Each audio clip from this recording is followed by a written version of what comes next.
chamando a julgamento agora seguindo a ordem normal. Né? Apelação Cid Fortaleza, figura como apelante e apelado Ricardo Rodrigues Catanho de Sena, também figura como apelante e apelada Core Engenharia Serviços Limitada, ME, é de minha relatoria, o feito. Número é SAG 0151-585-93-2019-806-0001. É o 157 da nossa pauta. Quem solicitou a sustentação oral foi a apelante, que também é apelada, Core Engenharia Serviços Limitada, através do doutor Marcelo Vitor de Souza, OAB Ceará, 23085. Boa tarde, doutor Marcelo, tudo bem? Muito boa tarde, desembargador. Tudo ótimo. Doutor Marcelo, Vossa Excelência dispensa a leitura do relatório? Sim. Então, eu passo a palavra ao senhor, que dispõe de até 15 minutos.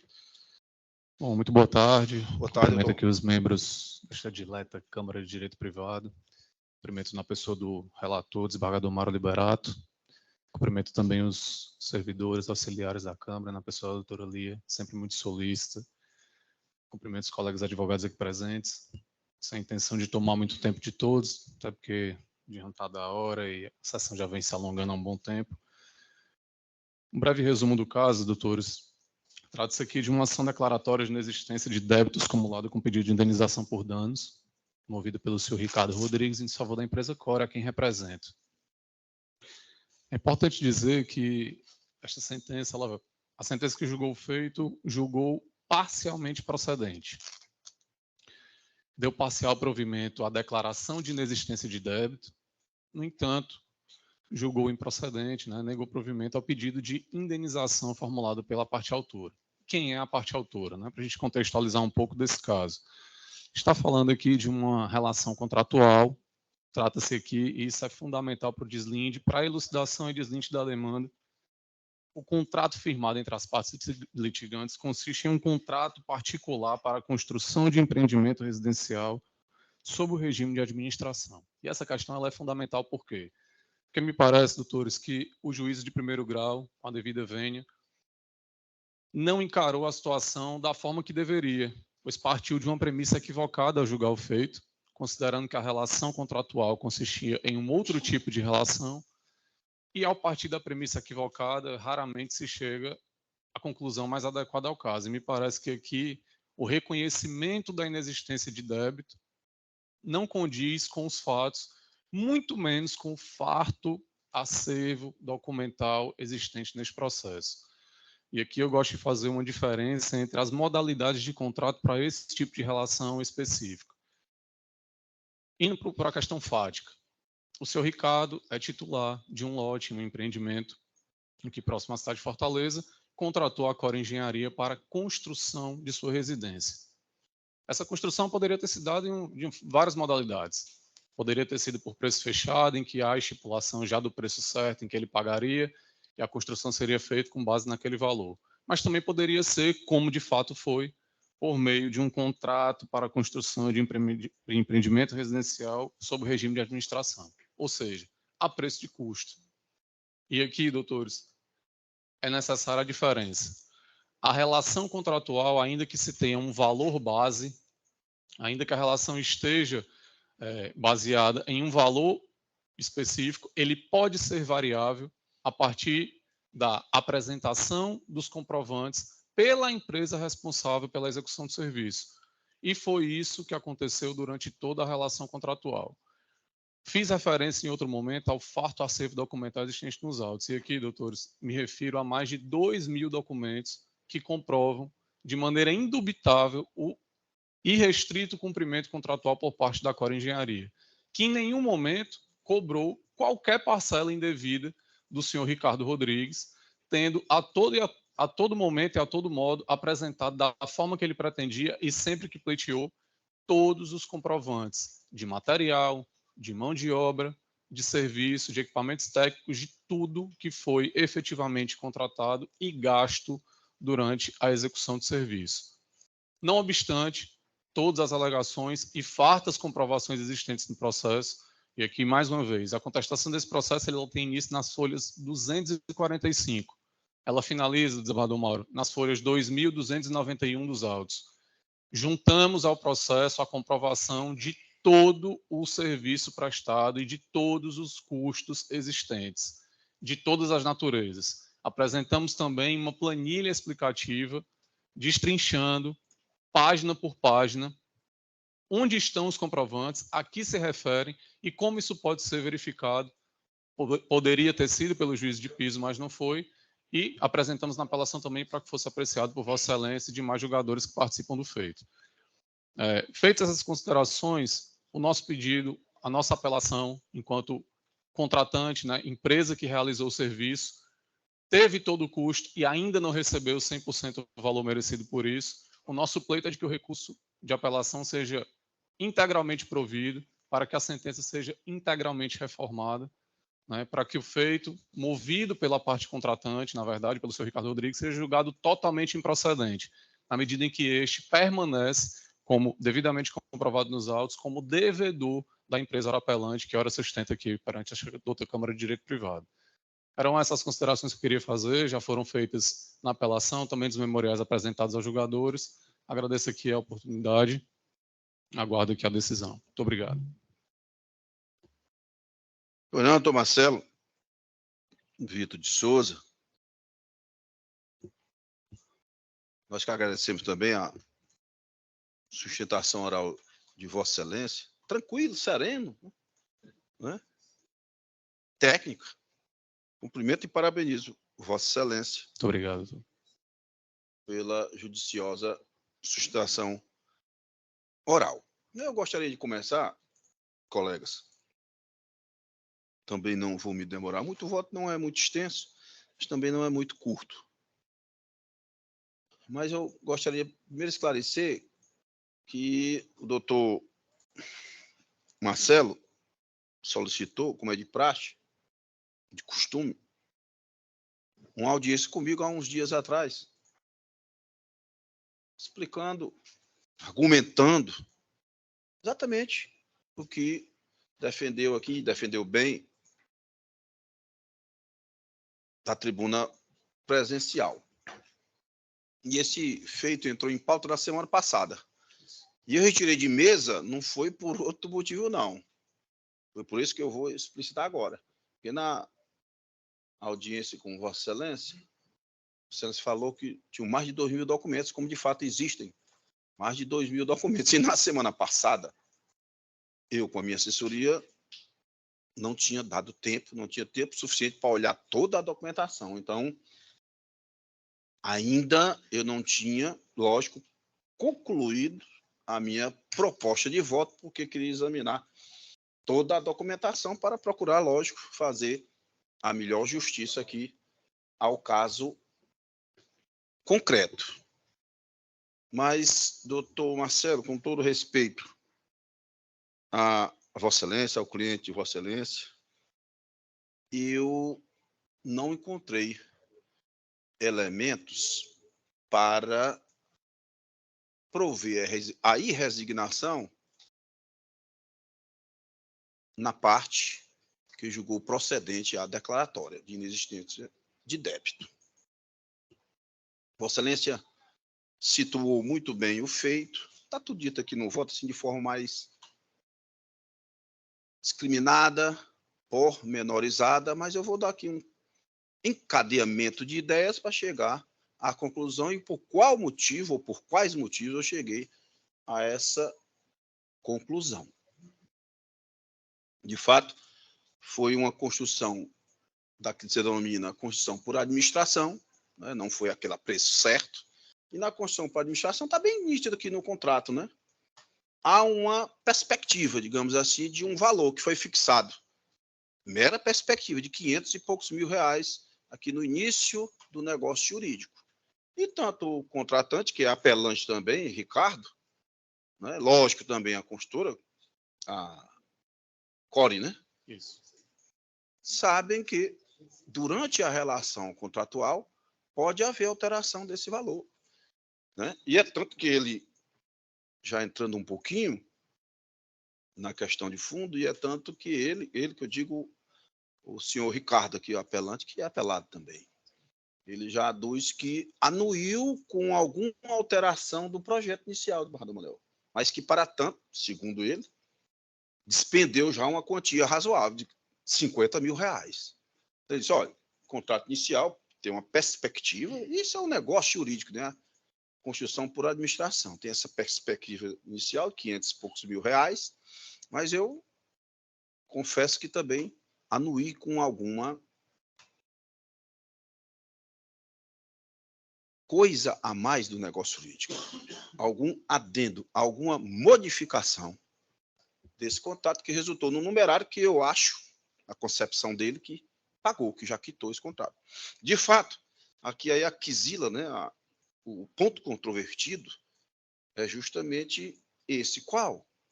Porque a Core alega que, mesmo com esse pagamento, ele ainda deve.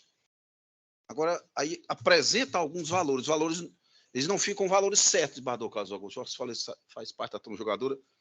Primeiro, é dito aqui que o apelado, pessoa física, deve 106 mil, depois 130, depois mais na frente fica um valor de 132, isso para deduzir, Bardô Emanuel. Vossa Excelência também, no caso, faz parte da turma jogadora, na esfera do desembargador José Ricardo, isso ainda para deduzir os R$50 mil que ele deu extra, digamos assim. Então, na concepção da engenharia Core, há uma inadimplência da pessoa física, Ricardo. Portanto, ele deve pagar. E ele alega, não, eu anuí com alguma modificação contratual, como de fato poderia ter anuído, paguei por ela, e na ótica do também apelante, Ricardo, a construtora Core, Vadão Manuel, não comprovou escorreitamente que houve gastos além daqueles que ele já pagou, que ele já quitou. E aí eu vou, pela verdade processual, dar razão a ele. Nesse tocante, qual? Ratificar a inexistência do débito. Porque essa demora, doutor Marcelo,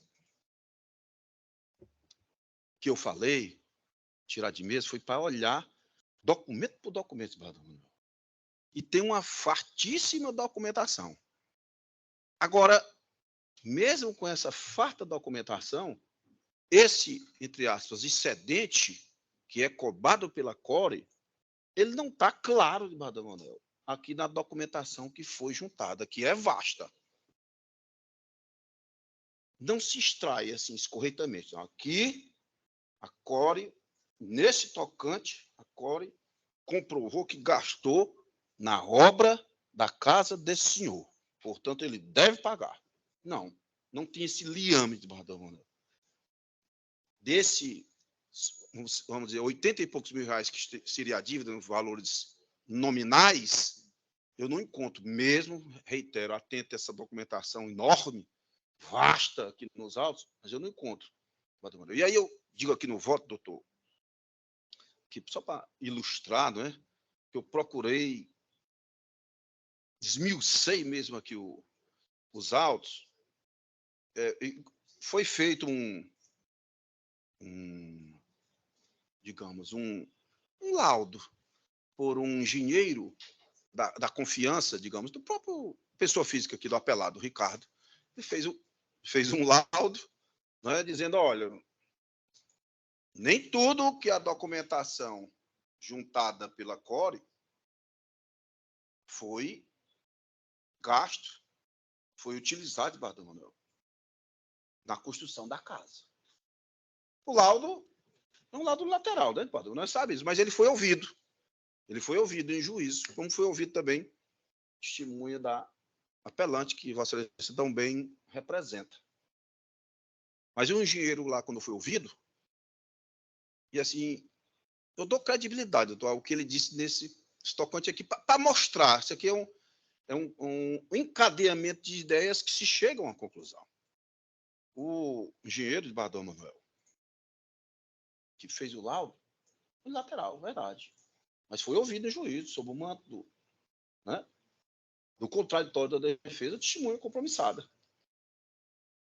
Ele disse, olha, vem aqui a minha cabeça. E eu reconheço, olha, Badão Manuel, foram vários, diversos, como diz o cearense, um monte de e-mails, prints de WhatsApp, planilhas para cá, planilha para lá. Tem muita coisa, realmente. Tem muita coisa. Eu cito aqui, aditivo, planilha anexa, tem muita coisa. Mas, reitero, eu não ligo de Badão Manuel. Mesmo essa documentação, ao, digamos, excedente que foi cobrado, que se está pretendendo do contratante pessoa física. E aqui eu digo aqui, esse cidadão ele foi ouvido e ele disse, olha, pelo que eu analisei lá da documentação, não foram utilizados, eu estou vendo aqui de cabeça, que eu posso localizar aqui no voto escrito, Bador Carlos, não foram utilizados o quantitativo de aparelhos sanitários que estão da documentação. Por exemplo, vou dar um exemplo. Por exemplo, 5 não foram todos utilizados na casa. Estou dando só um exemplo do número, mas ele diz, os aparelhos sanitários, por exemplo, que estão na documentação da CORE, para justificar também a cobrança excedente, eles não foram utilizados totalmente. Isso é um dos itens. Forro de gesso. Também, que justificou cobrança do excedente, ele afirma que esse forro de gesso não foi utilizado. E não há contraprova sobre isso, meu doutor. Então, assim, eu sempre gosto de afirmar da seguinte forma. Essa documentação todinha que foi anexada, no meu entendimento, ela não prova escorretamente que o apelante também, Ricardo, deve. E quando você vai juntar o que tem mais no caderno, desembargador Carlos Augusto Gomes Corrêa, através do depoimento, a prova de estimal desse, você vê já a discrepância. Então, não tem uma relação de causalidade do documento, da documentação para comprovar o excedente. Há uma divergência também da documentação no que diz respeito a não ter sido utilizado todo aquele material. Então, nesse arcabouço, o ônus da prova, que era da construtora, porque ele nega, não, eu não devo nada. Eu já paguei tudo debaixo do Carlos. Já paguei, inclusive, os 50 mil que eu anuí com alguma modificação. Aí, realmente, provar para ele era quase impossível. O ônus recai para a construtora. Provar que gastou mais do que o apelante pessoa física pagou, quitou. E essa prova do excedente eu não encontro. Tem muito documento, mas eu não posso dizer de que ele deve pela verdade processual aqui dos autos. Eu fiz outras observações aqui sobre a prova, mas o rumo, a diretiva, o norte da votação é encaminhado nesse sentido, onde a construtora não comprovou fato desconstrutivo, impeditivo ou modificativo do direito do autor de ver declarada a inexistência desse débito de valor nominal de R$80 mil. Eu, todo respeito, não encontro. Dano moral, ele solicita, eu entendo que não há dano moral aqui. Não é?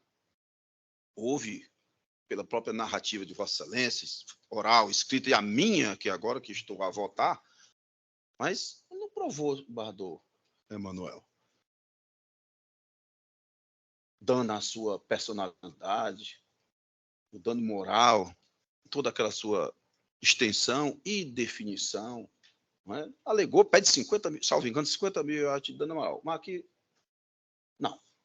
E não houve ofensa à personalidade, há uma contenda negocial, né, entre dois contratantes que não desbordou disso aí.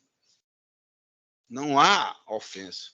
Não houve cadastramento inadimplente, não houve constrangimento, vexame, cobrança vexatória, não, nada disso aqui nos autos. Apenas se litiga, um dizendo que não deve e o outro dizendo que deve.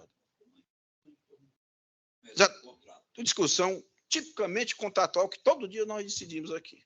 Então não desborda, nossa Câmara é bem tranquila. Se for o caso, né, mero descumprimento contratual não gera, por si só, o dano moral. Aqui eu não estou aqui a prover também a resignação dele nesse sentido. Qual? Dano extrapatrimonial. Agora, com relação a um ponto, aí eu estou provendo que é a entrega da documentação. A entrega da documentação para a BITS, esse aí eu estou provendo, Carlos Augusto, que é um consecutado normal. Veja bem, se o judiciário está dizendo que não há, pelo menos até o presente momento, né? Está dizendo que não há débito, é porque a quitação é inexorável.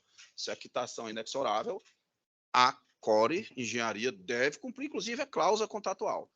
Documentação, isso o juízo não concedeu, e aqui eu estou concedendo, negando os danos morais, como eu já disse, mas é obrigação de fornecer os documentos que estão previstos na cláusula 3.2 e 4.7. Isso ele tem direito para regularização do empreendimento lá da casa. Isso aqui eu estou provendo, negando danos morais pelas razões que eu já dei e, de toda forma, estou redimensionando, atendendo a um pedido das verbas sucumbenciais, porque cada litigante foi vencedor e vencido, né?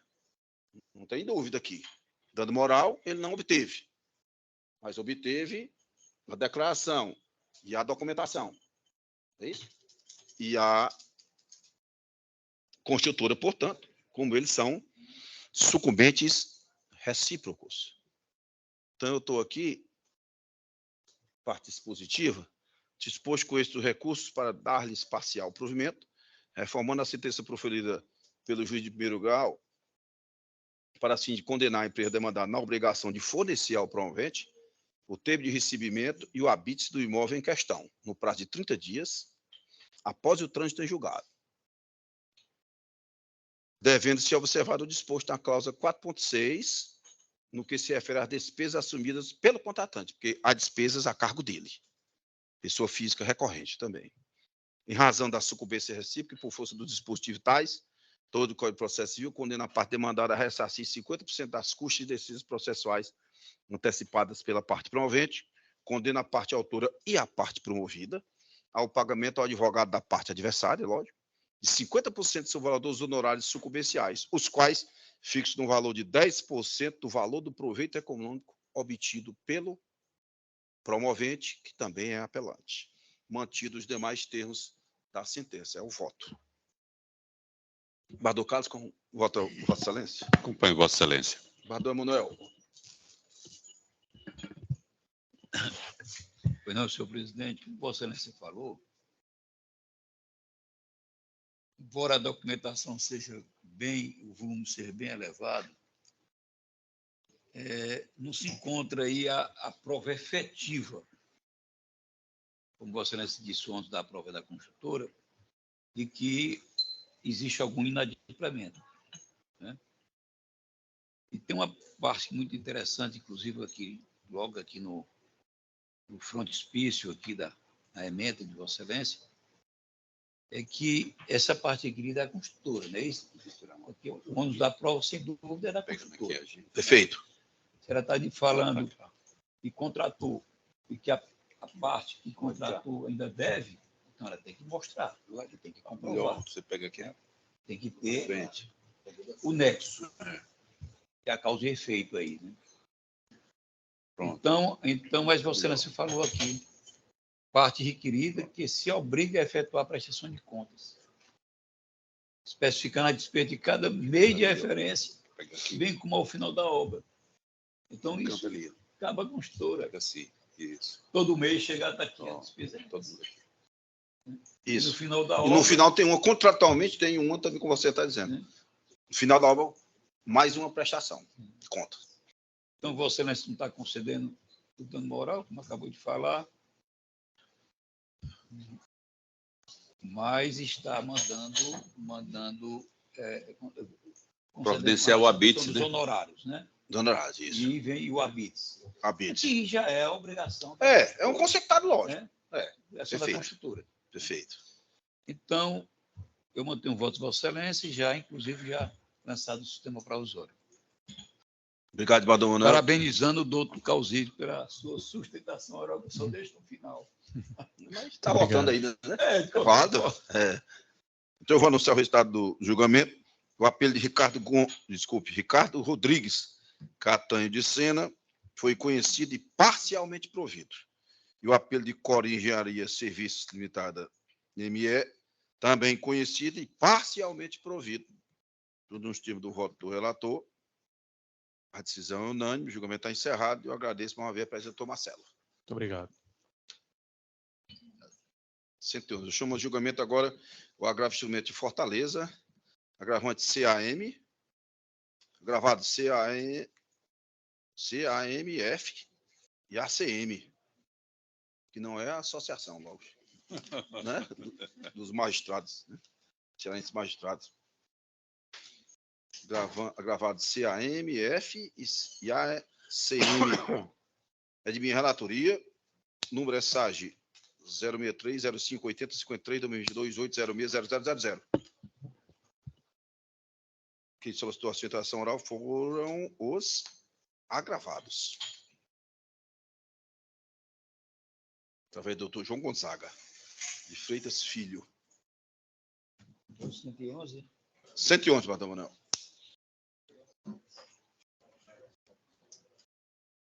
Ai. Pois é.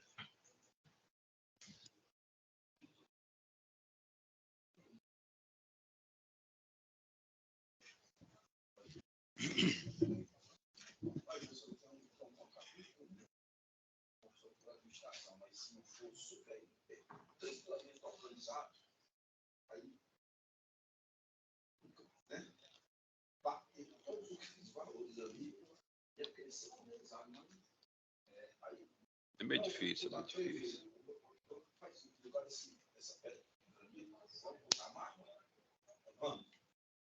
Aí altera, né? Claro. Se fosse, você tem que ter a documentação específica, né? O certo era dizer, o tratante pediu alteração, pediu ali para mármore e é tanto. Aí não tem assim, essa discriminação, né? Você junta 5 pedras de mármore, e aí foi de lá, vou interamarrar uma piscina com 8 metros. Aí bote 8 metros e meio. Vai ficar tudo dentro, né? Agora a piscina inicialmente é 8 metros. 8 metros e meio, vai fazer alteração disso, assina aí, subscreve esse adendo. A gente sabe como é isso na construção, né? Então, pode 4 interruptores, não pode ser, depois a gente vê isso aí. Sempre ocorre isso. Sempre você ocorre. bota 6, agora a gente começa a aumentar, senão é difícil. Construção é bem certinho. A gente sabe que é difícil fazer assim. É difícil, é difícil. É certo, né? Você não. Minha mãe construiu assim. Construiu assim. Mas ela dentro, né? Para comprar é diferente, né? É o que vocês fazem. Vamos lá. Doutor, a mãe dela tem excelente percepção disso. Tem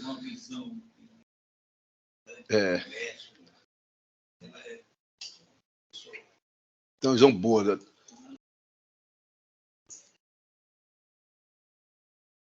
Só que nasceu para isso aí, vendedora, é o doutor João Gonzaga. Doutor João, Vossa Excelência dispensa a leitura do relatório? Sim, dispenso. Então, passa a palavra ao senhor. Muito Muito obrigado, boa tarde. Boa tarde, aos nada. senadores, cumprimento a todos na pessoa do presidente e relator, desembargador Mauro Liberato. Acerca desse caso, é um grave instrumento com origem em uma decisão que negou seguimento a uma exceção de prosecutividade apresentada pelo agravante. Nessa exceção de prosecutividade, bem como no agravo instrumento, os argumentos do agravante basicamente são três. O primeiro, de que seria impossível continuar com a execução, pois o título executivo estaria sob judício por uma decisão do STJ.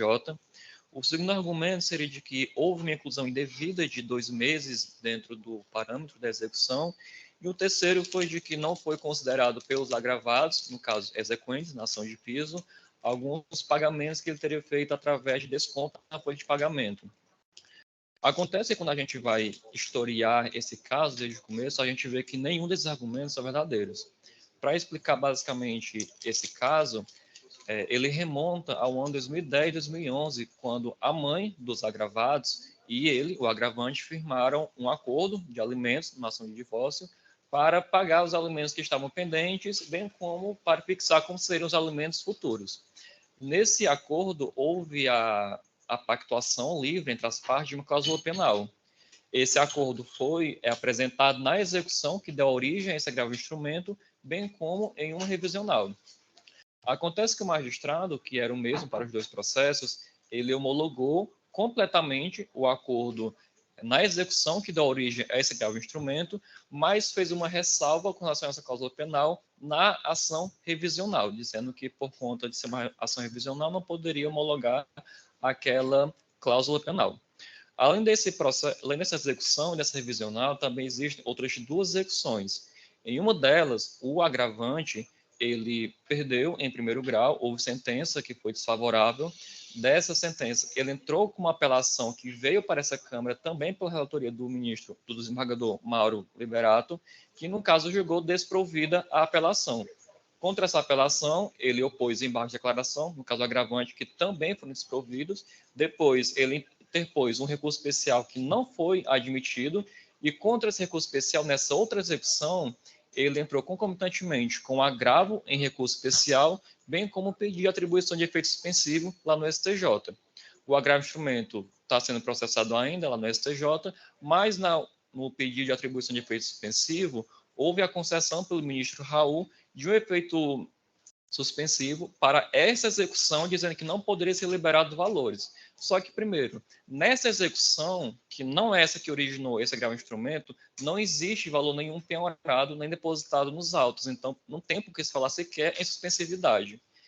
Mas, nesse agravo instrumento, que agora eu faço essa sustentação oral, o agravante diz durante toda a sua peça inicial de que haveria esse efeito suspensivo do STJ sobre a execução que dá origem a esse agravo e também sobre esse agravo. Só que isso é uma mentira, porque logo depois o próprio agravante peticionou nesse pedido de atribuição de efeito suspensivo, lá no STJ, pedindo que essa suspensividade também fosse aplicada na execução que dá origem a esse agravo instrumento. E o próprio ministro Raul falou que não. A execução de fundo desse agravo não chegou no STJ. Então, o ministro Raul do STJ não poderia decidir sobre matéria que ainda está no TJ. Então, não existe nenhuma decisão do STJ sobre essa execução ou sobre esse agravo. Nenhuma. A suspensão que o ministro Raul deu foi somente para aquela execução, conforme ele próprio disse. E aqui, inclusive, com relação à discussão sobre essa cláusula penal, eu ressalto que o próprio ministro desembargador Mauro Liberato falou naquela apelação de que essa argumentação não Pode procede. ser que tá certo, vai que pega, doutor, viu? Vai e pega. Você De que essa... titulou de ministro 2 vezes, né? De que essa argumentação não procede. Então, com relação a esse primeiro argumento de possibilidade de execução pelo fato do título ainda estar sob judício, esse argumento não procede, pois, repito, não existe nenhuma decisão do STJ impedindo essa execução. Com relação ao segundo argumento, de que foi incluído indevidamente 2 meses nos parâmetros da execução, aqui eu ressalto que foi muito falado nas contrarrazões desse agravo instrumento, de que houve preclusão. Por diversas vezes, o agravante ele foi intimado para apresentar resposta aos nossos cálculos e nunca apresentou essa argumentação antes da decisão de presecutividade. E aqui eu cito que até o Ministério Público, lá no começo do processo, ele participou desse processo porque, afinal, os agravados eram menores de idade. E inclusive, em folhas 221 e 222, o Ministério Público afirmou categoricamente sobre a rigidez do título executivo judicial. E aqui eu também cito as folhas 336, 1029, 1099 e 1109, em que o agravante teve oportunidades para impugnar todos os parâmetros que a gente utilizou nos cálculos da execução, e ele nunca fez isso. Aí, depois de mais de 10 anos de um processo, ele atravessa essa exceção de presecutividade falando de que houve alguns meses que foram incluídos indevidamente. Foi juntado também contra razões que, por a preclusão consumativa e temporal, ela também é oponível contra a matéria de ordem pública. Então, esse argumento de que a excesso de execução poderia ser conhecido através da exceção de presecutividade, esse argumento também não procede com base na jurisprudência do STJ, considerando que houve preclusão consumativa e temporal desse argumento. E, por fim, com relação ao fato de que ele alega de que há um excesso de execução por conta dos parâmetros que foram utilizados, aqui eu repito que na exceção de presecutividade ele junta uma tabela feita por uma perita contábil, mas é importante ressaltar que essa perita ela foi contratada de forma particular, não é uma perita judicial, como ele fala na petição, e o conhecimento dessa matéria e de essa execução demanda necessariamente a dilação probatória contábil. E isso é impossível através de excesso de exceção de presecutividade, conforme já foi decidido no STJ através de incidente de resolução de demanda repetitiva. Então, pelos agravados, eu ressalto que o argumento de impossibilidade de execução do título não existe, pois não existe decisão do STJ sobre essa execução. Não foi preclusa toda a argumentação que o agravante apresentou acerca de excesso de execução, inclusão de mesa diferente, não consideração de pagamentos que supostamente houve, bem como também houve preclusão e é impossível de conhecimento, através de gestão de presecutividade, do argumento de excesso de execução por demandar de ação probatória.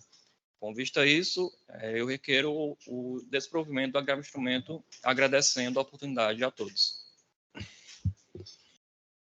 Não, doutor João Gonzaga de Freitas Filho, parabenizo Vossa Excelência pela sustentação oral, também serena, firme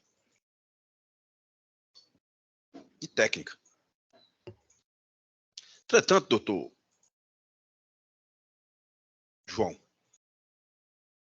boa parte da argumentação de Vossa Excelência, que diz respeito à questão de fundo, ao mérito,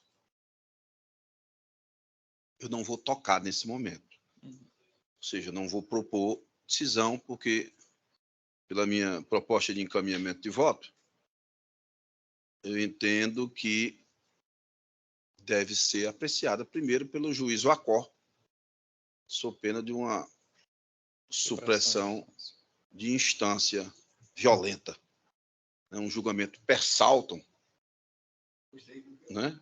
Violenta, um julgamento per saltum, ele não se justifica. Mas aqui, a meu sentir, e eu vou dar as razões aqui pelas quais eu urjo discordar da decisão do juízo ACOR, que foi, ele fulminou, o juízo ACOR fulminou a exceção de pré-executividade sob o argumento de que, nessa modalidade de defesa, só se poderia examinar matéria de ordem pública. E na ótica do juiz ACOR, não tinha matéria de ordem pública ventilada na objeção. Portanto, ele fulminou.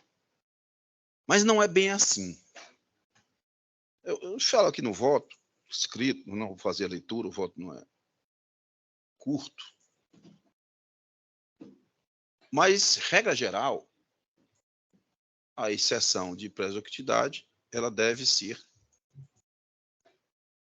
calcada em matérias de ordem pública, aquelas que o juiz pode conhecer de ofício. Condições da ação, pressupostos processuais, por aí vai. Mas também, isso é um entendimento do STJ, mas também não é só isso.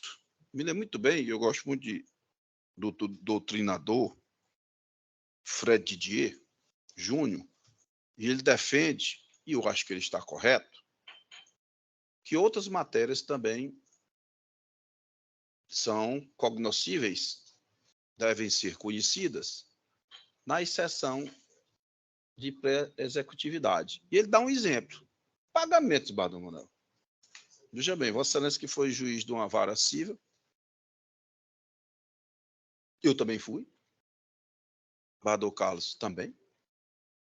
Recebemos uma ação de cobrança cobrando R$10 mil.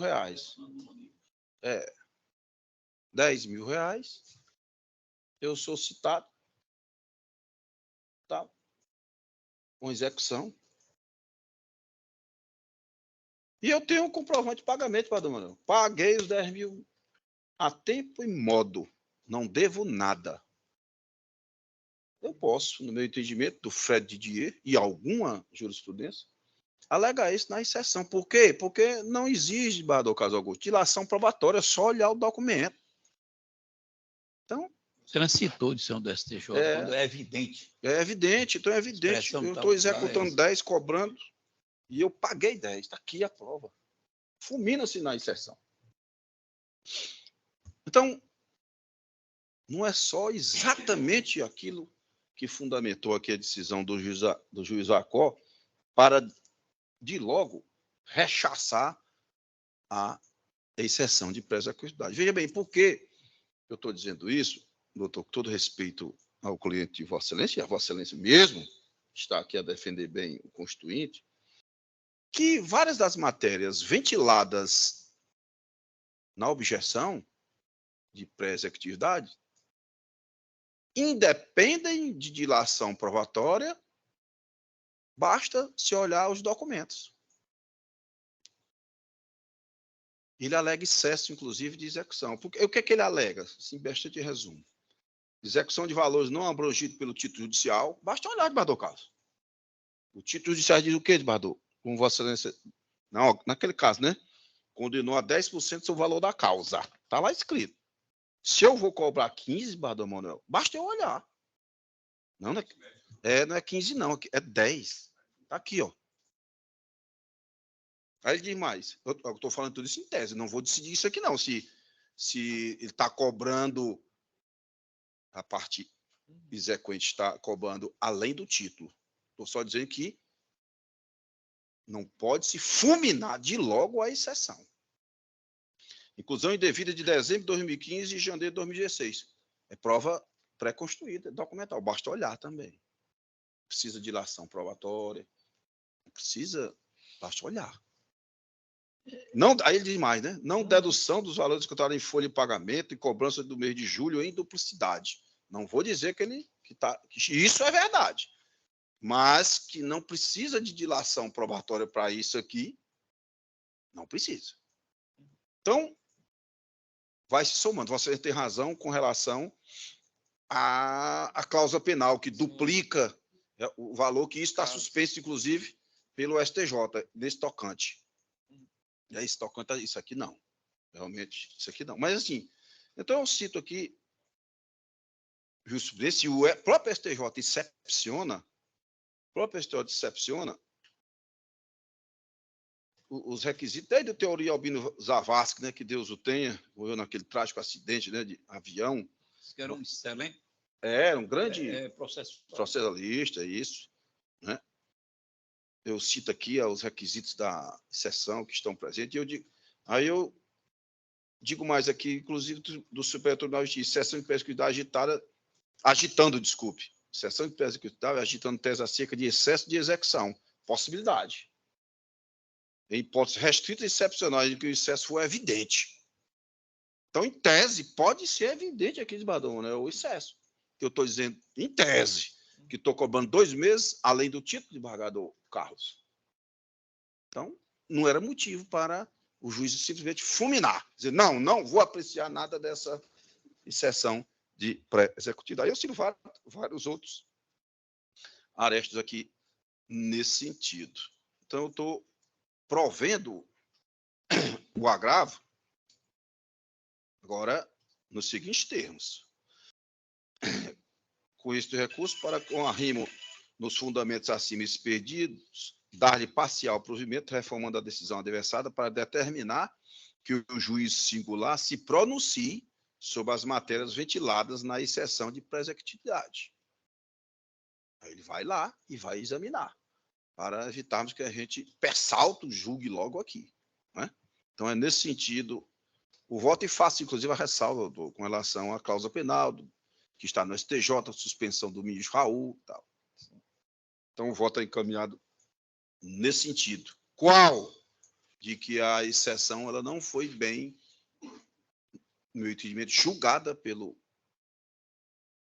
magistrado Acó, porque ele deveria e poderia examinar quase tudo que é alegado na exceção, porque independe de dilação probatória, a matéria é documental, inclusive se alega excesso de execução.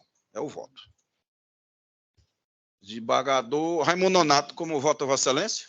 Desculpe, Carlos Augusto. Carlos Augusto. Acompanho Vossa Excelência. Desembargador Emanuel. Nonato já foi. Né? Senhor presidente, com a modernidade e a nova interpretação, já se tem a certeza, a conclusão, de que nada é absoluto. Até o padre Nulité Santos Guilherme, que vem lá do direito penal, né? Ele diz, só tem nulidade se tiver o prejuízo. Então, na verdade, essa exceção de pré-executividade, o pensamento da doutrina, né, da jurisprudência, da criação, era de ser só analisar a questão de ordem pública. Mas vem aqui, inclusive, jurisprudência citada por Vossa Excelência. Ora, o que não exige dilação probatória pode ser analisado. Então, acho que o resumo seria esse aí. Né? Então, como visto, o nosso doutor juiz de primeiro grau, ele deu uma esticada aqui. Né? Ele ficou só num olhar, né? Que seria a questão de ordem pública. Né? Esquecendo de que, como eu falei, nada é absoluto, e o que se pode ver ou definir de forma manifesta, que a expressão está usada, evidência, né, que tem a evidência evidenciada, é possível, não é nem possível, é necessário. Isso. Para que você possa ter uma decisão com aprumo, com ajuste, né? Uma decisão realmente com um caminho certo. O Narrador Duval gosta de dizer, como é certeiro, Vossa Excelência é sempre certeiro. Tiro certeiro. Então, tem razão Vossa Excelência, eu decidi que deve retornar lá os autos lá para o juiz de primeiro grau, para que ele analise todos esses pontos que poderão ser vistos na exceção de pré-executividade. Né? Então, Vossa Excelência está de parabéns, o ponto a ser discutido é esse mesmo, nós gostamos de falar axial, né? E manter o meu voto já lançado no sistema provisório, acompanhando Vossa Excelência. Com voto. Obrigado, doutor Manuel. Então, no senhor está do julgamento, agora o julgamento foi conhecido e parcialmente provido. Termo do voto do relator, decisão unânime, julgamento é encerrado. Eu agradeço uma vez a presença do doutor João Gonçalves. Muito obrigado, Excelência. Chama julgamento agora pela ação. E eu não parabenizei o doutor, não, né? Mas eu esqueci que faz tempo. Como gosta Vossa Excelência de falar, que é tranquilo, né? Então, é exemplo do Causito que antecedeu Vossa Excelência. Vossa Excelência é bem pacífico, né? Dá o seu recado de forma bem equilibrada, né? e se vê que Vossa Excelência tem conhecimento. Meus parabéns. Eu pedi agora à doutora Lia.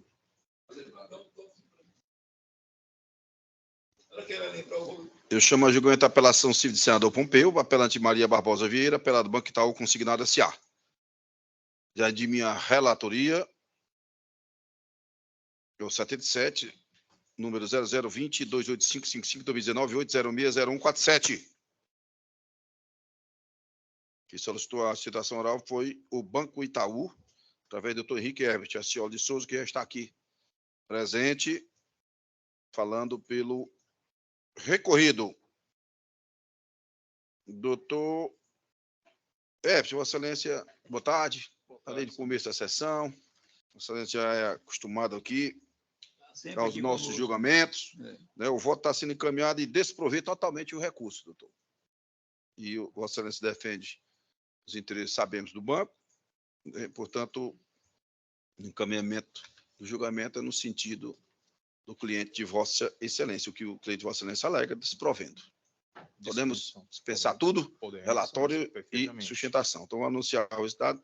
Recurso foi conhecido e não provido. Decisão unânime. O julgamento está encerrado. A gente agradece ao doutor Henrique. Tem outro. Eu vou querer falar sobre ele um pouquinho. O 75? Isso, 75. Excelência. Vamos aí lá. Apelação civil de Acaraú. Não votado no provisório.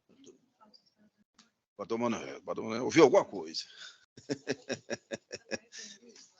77, ou 75, desculpe, Bador Manuel. Será que eu... Então, acho que teve um que eu não trouxe, doutora Lia. Doutora Lia não foi aquele não que ele tirou, ele falou de um espólio, doutor Mauro. Foi, então foi. O senhor tinha dito. O voto não está disponível, tirar de mesa. Foi tirado, né? Foi. Se não foi, eu tiro agora. Não, o senhor que Não sabe. é? Não é, Esse aí é estranho, Excelência, exatamente porque o próprio juiz achou estranho o contrato. O contrato feito entre advogado e cliente. Eu não vou nem sustentar, mas era só isso que eu gostaria de comentar. Pois é, não está disponível aqui, doutor. Acho Então, que vou tirar de mesa a apelação civil. Pode ser de mesa, pode? Vou tirar de mesa a apelação civil. Já chamei, doutor? Estou aqui com a cabeça meia. Não, né? Fica para a próxima sessão. Vou tirar de mesa, fica para a próxima. Vou tirar de mesa a apelação civil. Pronto. De Acaraú, 0007-357-8015-806-0028. Apelante Espólio José Albino Furtado. Apelado Banco Itaú consignado S.A. É de minha relatoria, fica retirado de mesa.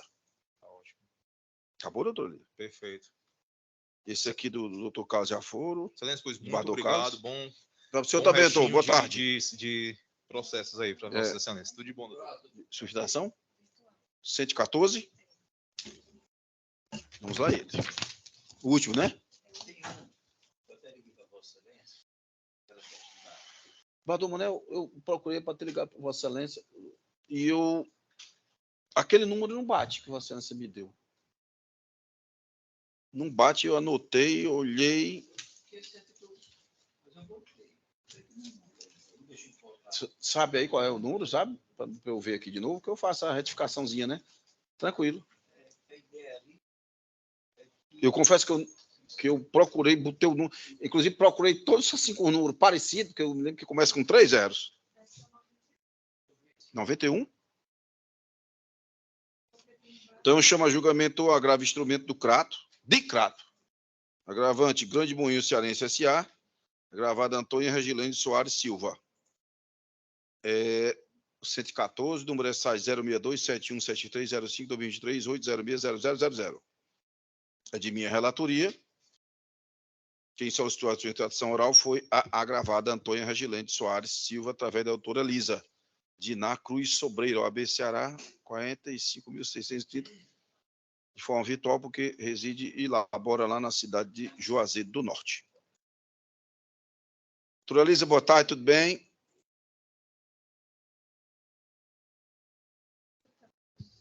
Não estou ouvindo a senhora, doutora Elisa. É melhor tirar o fone normalmente. O microfone está ligado, mas nós não ouvimos. Tente retirar o fone por obséquio. É o 114, Bador Manuel. 114, na nossa ordem aqui. A senhora ouve a gente, doutora Elisa? Ouve, né? Mas a gente não ouve Vossa Excelência. Tá. Vamos aguardar aqui, viu? Normalmente, quando coloca fone, dá essa incompatibilidadezinha, né?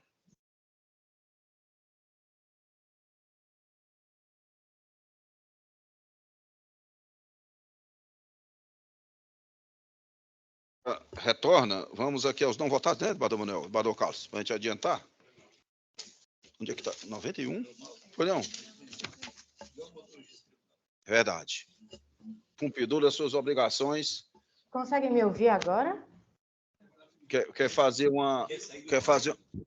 Consegue me ouvir? Consegue me ouvir? Consegue me ouvir? Elisa, estamos ouvindo. Ah, certo. Doutora Elisa, Vossa Excelência desiste ou insiste na leitura do relatório? Podemos passar adiante? Podemos passar adiante, Excelência. Então, eu passo a palavra a Vossa Excelência, que dispõe de até 15 minutos. Excelentíssimo senhor presidente, eminente relator, eminentes desembargadores, excelentíssimos senhores servidores, colegas advogados que aqui se fazem presentes, autoridades civis que talvez ainda se façam presentes, né? A gente já está no finalzinho. Os meus mais sinceros cumprimentos. Então, né? Trata-se de um agravo de instrumento contra uma decisão que julgou procedente o pedido de tutela de urgência provisória para a concessão da pensão provisória no montante de 1/3 do salário mínimo. O processo originário trata-se de uma ação de indenização por danos morais e materiais com o pedido de tutela de urgência que tramita na comarca de Crato. O que é que aconteceu, né? Quais foram os fatos?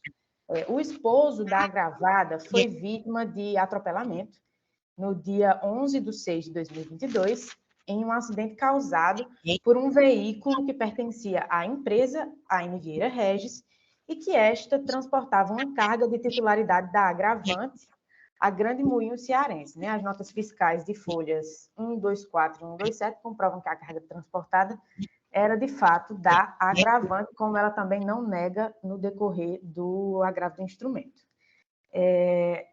A decisão do juízo ACOR levou em consideração os requisitos para a concessão da tutela de urgência, dentre elas, né, o que sustenta a probabilidade do direito é exatamente uma declaração do próprio motorista, que consta no inquérito policial, que, se me permitem, vou ler rapidamente essa declaração, a gente consta nas folhas 117 e 120 dos autos do agravo do instrumento, eu mesma juntei, e as alegações do motorista são as seguintes: foi descer uma ladeira e usou os freios para passar em uma lombada eletrônica de 40 quilômetros, que neste momento percebeu que o caminhão havia ficado sem freio, que o caminhão desceu a ladeira sem que nada pudesse fazer, que passou por um quebra-molas e perdeu o controle, que vinham carros na mão contrária e o interrogado acabou batendo em veículos estacionados na mesma mão de direção do mesmo, que acabou subindo a calçada e bateu em algumas pessoas, que logo após o caminhão virou e bateu em outros carros do outro lado da via, momento em que parou. Essas foram as alegações do motorista em sede de inquérito policial, que a gente aproveitou. Com base nelas, o juiz ACOR compreendeu que que existia a probabilidade do direito, isso também, e o fato de que a gente encontra uma relação de consumo, né, onde a vítima se equipara a consumidor, ou seja, a responsabilidade é objetiva, o que ampararia aí a probabilidade do direito. A certidão de óbito, que consta nas folhas 107, evidencia o falecimento da vítima e também que esta possuía um esposo e 2 filhos. Né? O acidente vitimou não só essa vítima, mas foram mais 2 pessoas. Foi um acidente gravíssimo, que repercutiu bastante, inclusive, porque morreram 3 pessoas imediatamente. Uma delas, eu acho que ainda foi para o hospital, não foi o caso da vítima dos autos em questão, que morreu imediatamente após o acidente. As declarações, a gente juntou também algumas declarações de folhas 128 e 130, que evidenciam que a vítima residia com a autora e era responsável por prover a casa. A carteira de trabalho da agravada, que está nas folhas 132 e 135, evidenciam e demonstram que ela não possuía trabalho com carteira assinada, que ela dependia efetivamente do trabalho da vítima que faleceu, e daí decorre efetivamente o direito do pensionamento. Além disso, é importante ressaltar que todas as presunções jurídicas estão ao lado da agravada, né? Que é o caso, por exemplo, da dependência econômica, que é presumida no caso de família de baixa renda, e também, como eu havia falado, a questão da responsabilidade objetiva das empresas, né?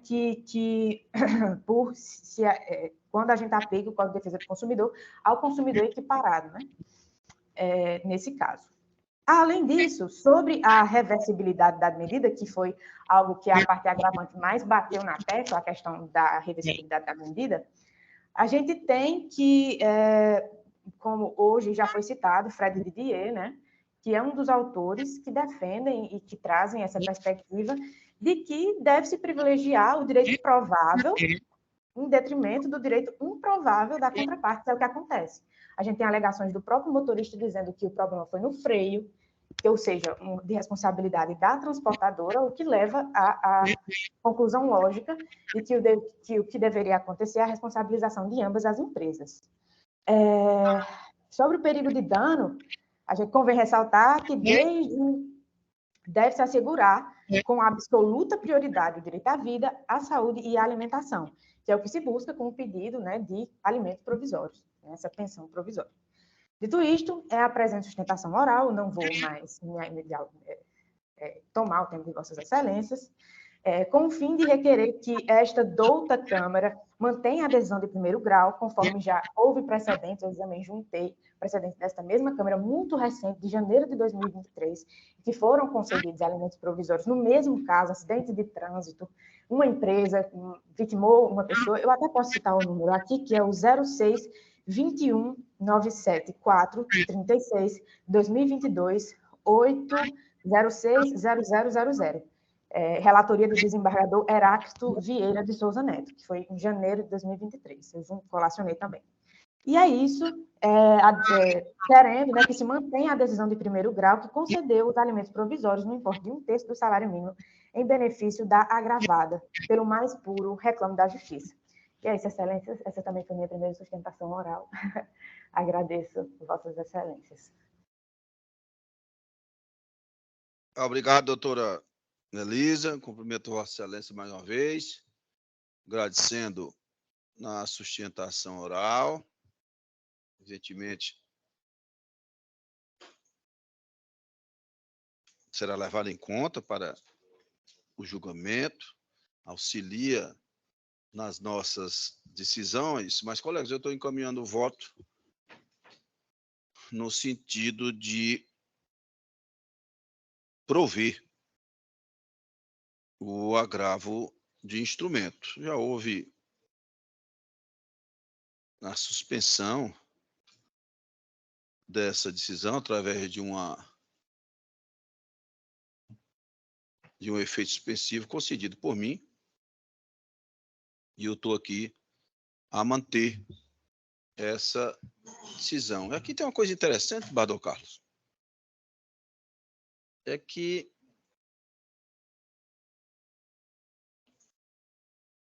a agravada, ela havia solicitado essa tutela de urgência e o juiz Oacó havia indeferido essa pretensão. E ela interpôs um agravo de instrumento, aqui é a nossa diletíssima primeira Câmara, sob minha relatoria, lógico. E esse agravo, Bador Manuel, ele foi improvido. Ou seja, manteve-se aquela decisão originária do magistrado que havia negado a tutela de urgência. Atendendo a um pleito de reconsideração, o mesmo juiz Oacó concedeu a tutela, a meu ver, já um pouco de forma assodada, porque o tribunal, naquele momento de uma cognição sumária, que ainda é sumaríssima, de Bador Manuel, já tinha dito, olha, não é o caso de concessão da tutela de urgência. Veja bem, ela tinha solicitado, negou, o magistrado Oacó, a nossa Câmara manteve a negativa de concessão da tutela de urgência. Houve um pedido de reconsideração e o magistrado concedeu. Eu não vou usar a expressão de Vossa Excelência, não achei precatado, não é? Porque, né, é desembargador Heráclito, né? Eu não achei precatado. Veja bem, desembargador Emanuel. Não havia nenhum fato novo a justificar essa liberação da tutela de urgência, onde o tribunal já tinha ratificado na mesma cognição sumária que não estavam presentes um dos requisitos para a concessão da tutela de urgência previsto no artigo 300, que era a probabilidade do direito, a plausibilidade do direito, o bom direito. Porque aqui, apesar de existir, mas só temos aqui, desembargador Emanuel, até o presente momento, pelo menos o que está constando aqui nos autos, é o depoimento do motorista, mas temos que olhar vários outros aspectos, né? Inclusive, a probabilidade de direito aqui, ela é muito... Nesse momento, estamos ressalvando, nesse momento nós estamos a decidir aqui em um recurso de agravo de uma tutela de urgência que foi deferida em início litis, somente com uma prova muito raquítica, um pouco acanhada, né, para liberar uma quantia em prol dessa senhora que poderá vir a ter o direito. Mas já se vê, desembargador, eu cito várias experiências, que aqui os alimentos antecipatórios, desembargador Carlos Augusto, são irrepetíveis. Pagou, não retorna mais. Então, já é um ponto que o magistrado, eu cito várias decisões nesse sentido, inclusive, se for o caso, que não vou discutir isso aqui, se for o caso de responsabilidade objetiva, no muito início, temos que olhar as hipóteses, a instrução tem que avançar mais, temos que olhar as hipóteses, inclusive, se é caso ou não, desembargador Emanuel, de comprovação do nexo de causalidade entre o acidente e os danos, causa e efeito com o acidente, se é caso de existência ou não de um excludente da responsabilidade, não é? Então, há muita coisa ainda para se examinar e conceder uma medida dessa inicialmente, a meu sentir, ela é indevida, porque um dos pilares do artigo 300, nesse momento processual, ainda não está presente, que é a probabilidade do direito. Eu, bem mais vagar aqui, eu cito uma fundamentação melhor, inclusive jurisprudência do nosso tribunal, falando do caráter repetitivo dos alimentos também, dizendo que esse momento, casos bem idênticos, acidente de trânsito, esse momento inicial não é prudente, não é legal a concessão dessas tutelas de urgência. Então, a doutora fala um julgado do desembargador Heráclito, mas nós temos que ver, né, desembargador, se adequa ao caso exato. Então, são outras questões. Então, eu estou aqui mantendo a decisão proferida na suspensividade, desembargador Carlos Augusto, ou seja, provendo o recurso para cassar a decisão que liberou a tutela de urgência. Eu voto. Desembargador Carlos? Acompanho, Vossa Excelência. Desembargador Emanuel? A compreensão de Vossa Excelência é que, neste momento, não tem ainda lá os requisitos do artigo 300. Né? Perfeito. Então, eu já voltei no sistema provisório acompanhando Vossa Excelência e mantenho o meu entendimento. Boa noite, desembargador Emanuel. Muito obrigado. Desembargador Carlos também. Então, anuncio o resultado do julgamento. O agravo de instrumento foi conhecido e provido nos termos do voto do relator. Decisão unânime, o julgamento está encerrado e eu agradeço também a presença, mais uma vez, da doutora Elisa Dinar. Obrigada, excelências. Então, uma boa noite. Boa noite. Quase noite, doutora Elisa. Um pouquinho.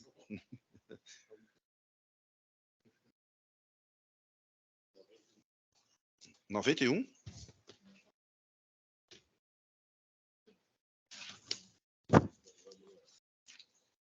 Pela ação civil de Santa Quitéria, apelante Pedro Fagner Bernardinho de Souza, apelado Banco Bradesco Financiamento S.A., de minha relatoria, SAG 0200-694-45-23-806-0160. Não foi votado pelo desembargador Emanuel. É o número 91. Voto nesse sentido de conhecer e prover o recurso. Vossa Será que é Excelência, esse, Bador Manuel? Deixa eu ver. É aquele mesmo. Pronto, é esse aqui. É esse que eu me recordo do número que Vossa Excelência me passou. Esse. 91. Excelência até citou aqui a tese aqui, ministro Marco Buzzi. Tem uma retificação para fazer, Vossa né? Excelência está dizendo provido, talvez fosse desprovido, né? Pedro Fagner é o apelante para dar o banco.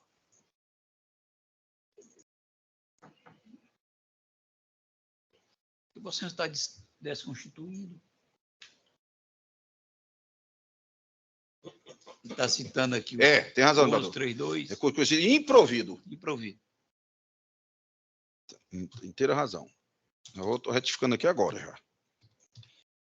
Aí acho que era o número que o Vossa Excelência tinha me passado esse mesmo. Não, é esse com certeza. Não tem dúvida. É. Então, Vossa Excelência acompanha? Com certeza. O Bador Carlos já votou nisso, né? Votei. Já. Então, vou anunciar o resultado do julgamento, já que o Bador Manuel acompanha a relatoria. E a retificação já foi feita. O recurso foi conhecido e improvido. Porque fui eu mesmo, que me equivoquei. Decisão unânime sendo o voto do relator. O argumento está encerrado. Salvei. Está correto aqui. O que mais?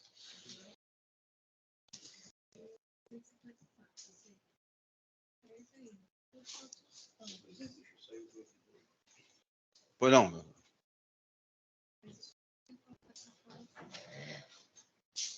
Uma suspensão de 5 minutos. Faz sentido.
Qual é o 150? 155 e o 156.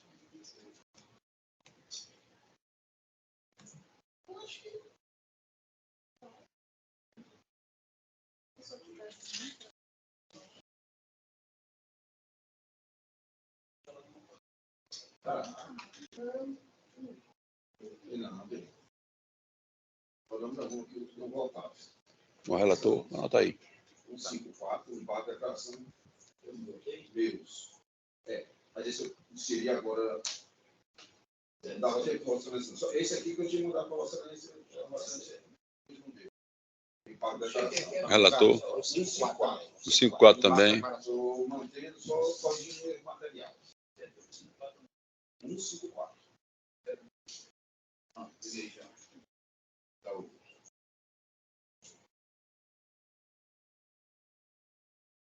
O 54 também.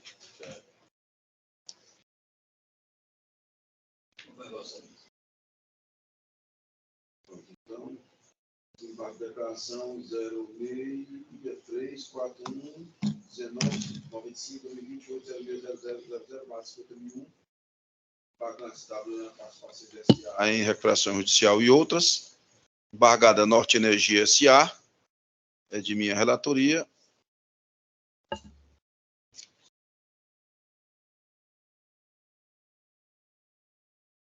Os embargos foram conhecidos e parcialmente providos, apenas para corrigir erro material. Decisão unânime, o julgamento está encerrado. 155 também, desembargador Manuel. Falta a Vossa Excelência. 155. Mas também ressalvo que eu inseri fora do tempo. É questão da prescrição, né? Desembargador Show. Você está entendendo que a prescrição passada o prazo de 5 anos. Não, 155. É 155, desembargador Manuel. É isso mesmo? Apelação civil. Apelação civil. 47.864? É. Secretaria de Cobrança Honorária de Prestação Quinquenal.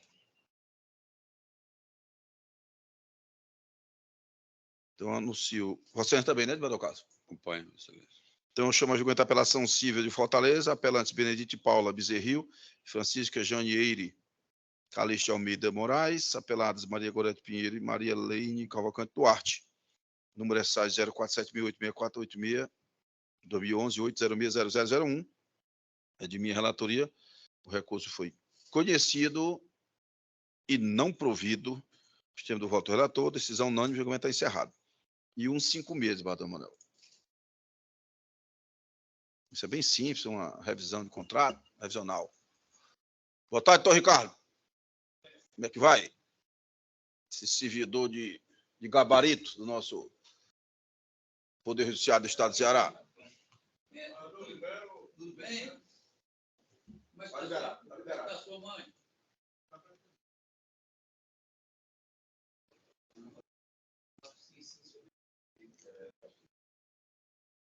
Ricardo, prazer.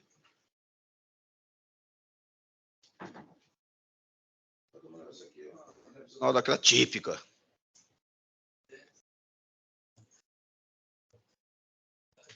Era, doutora Maria José, você lembra? Senhora Maria José.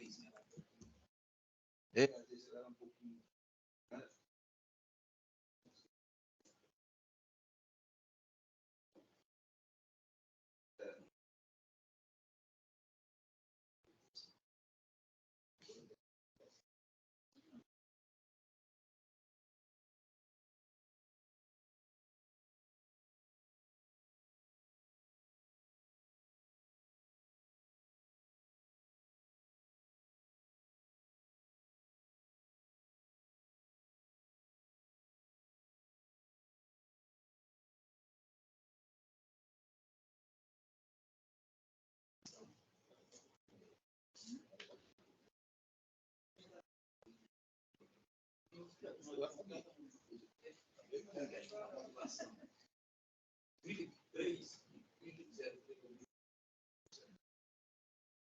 Para o casamento, né? Acompanho, excelência.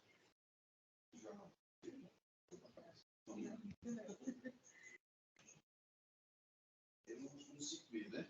Apelação Cid Fortaleza, 028 574754 2021 806 um apelante Guilherme Barbosa de Paris, apelado contra o Paris S.A., da minha relatoria, Francisco Paulo Ferreira Liberato. O recurso foi conhecido e parcialmente provido nos termos de voto do relator. Decisão unânime. Encerrado. Tem mais nada, né? Eu vou anunciar de novo, porque estava desligado. Deu para ouvir? Porque às vezes eu capto do outro, né? Mas eu vou anunciar o resultado do julgamento, porque o microfone estava desligado. O recurso que eu acabei de chamar foi conhecido e parcialmente provido nos termos do voto do relator, que sou eu. Decisão unânime, o julgamento está encerrado. Colegas, não temos mais nenhum recurso para examinar qualquer outro feito. Alguém tem alguma observação, requerimento a fazer? Então, não havendo mais nada a tratar, eu declaro encerrada esta sessão, desejando uma boa noite a todos. Boa noite, doutora Sônia. Eu tenho que observar aqui, doutora Cristina. Prazer tê-las aqui conosco.